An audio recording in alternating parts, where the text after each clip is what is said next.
मंडळी, प्रत्येक घरात मुलगी मोठी होत जाते तसं आई वडिलांची काळजी वाढत जाते. बाहेर पडताना वेळ सांग, कोणाशी बोलतेस, कुठे जातेस, हे सगळं अनेक घरांत चालतच आलंय.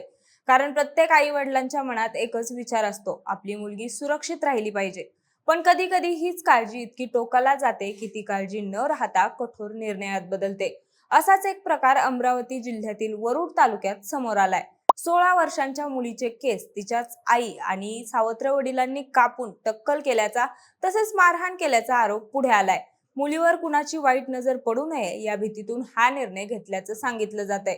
म्हणूनच नेमकं संपूर्ण प्रकरण काय आहे, मुलीच्या सुरक्षिततेच्या नावाखाली अशी शिक्षा योग्य आहे का, आणि आज मुली खरंच सुरक्षित आहेत का, या सर्वच प्रश्नांची उत्तरं आपण या व्हिडिओच्या माध्यमातून जाणून घेणार आहोत.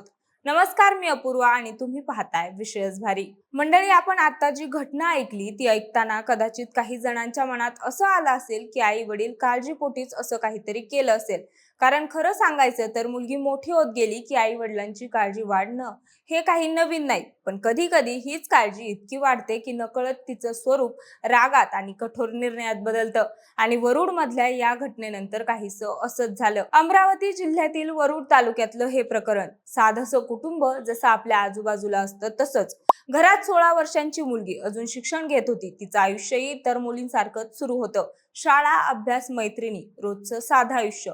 पण काही दिवसांपासून घरात एक वेगळंच वातावरण तयार व्हायला लागलं. मुलीच्या आईला आणि तिच्या सावत्र वडिलांना असा संशय येऊ लागला की एका मुलाकडून तिच्याकडे वारंवार वाईट नजरेने पाहिलं जातंय. कदाचित त्यांनी काही प्रसंग पाहिले असतील, कदाचित कुणाकडून काही ऐकलं असेल, पण त्या संशयामुळे घरात वारंवार चर्चा सुरू झाल्या. या मुलाविरुद्ध पोलिसांत तक्रार कर असं मुलीला सांगितलं जाऊ लागलं.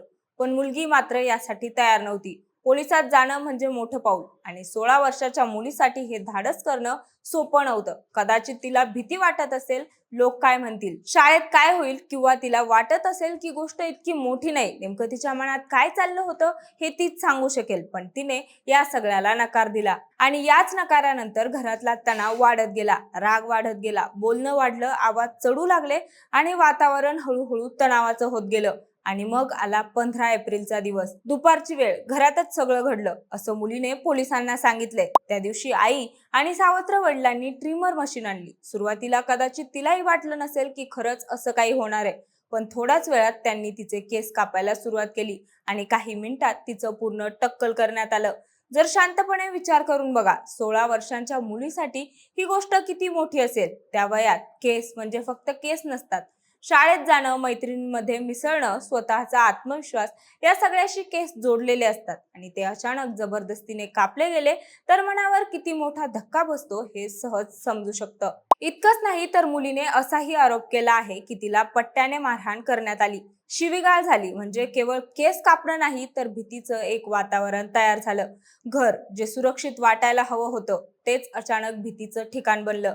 या सगळ्या प्रकरणानंतर ती मुलगी पूर्णपणे घाबरली. पण घाबरून गप्प बसण्याऐवजी तिने एक मोठं पाऊल उचललं. दुसऱ्याच दिवशी 16 एप्रिलला ती थेट वरुड पोलीस ठाण्यात पोहोचली.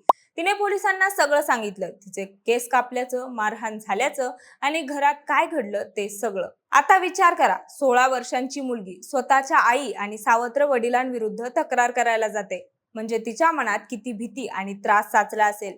पोलिसांनी तिचं म्हणणं ऐकलं, आणि हा प्रकार साधा नाही हे लक्षात आलं. त्यामुळे तिला लगेच बाल कल्याण समिती समोर नेण्यात आलं.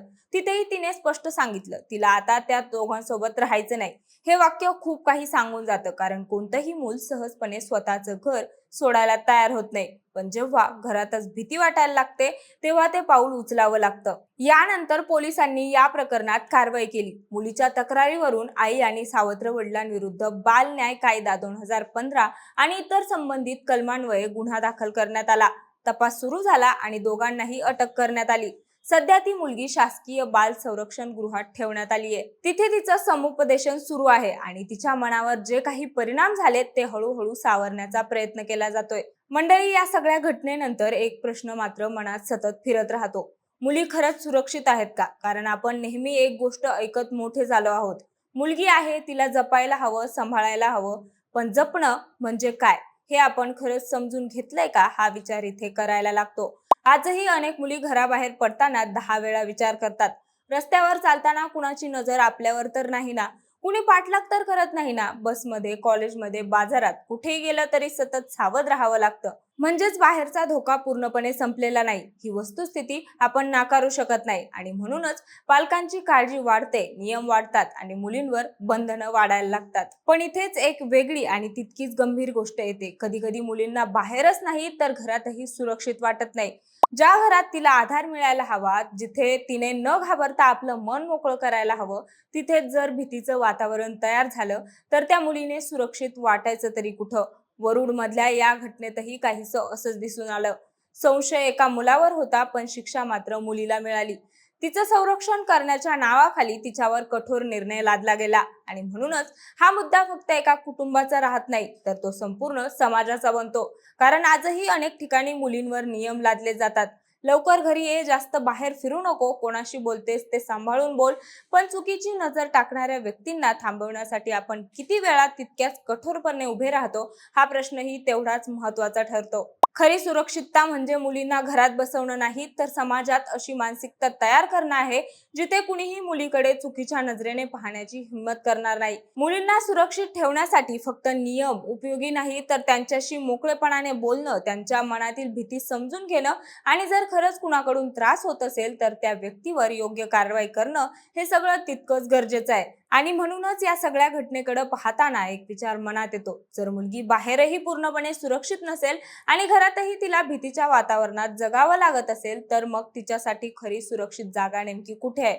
आणि कदाचित याच प्रश्नाचं उत्तर शोधणं ही आज आपल्या समाजासमोरची सगळ्यात मोठी गरज आहे.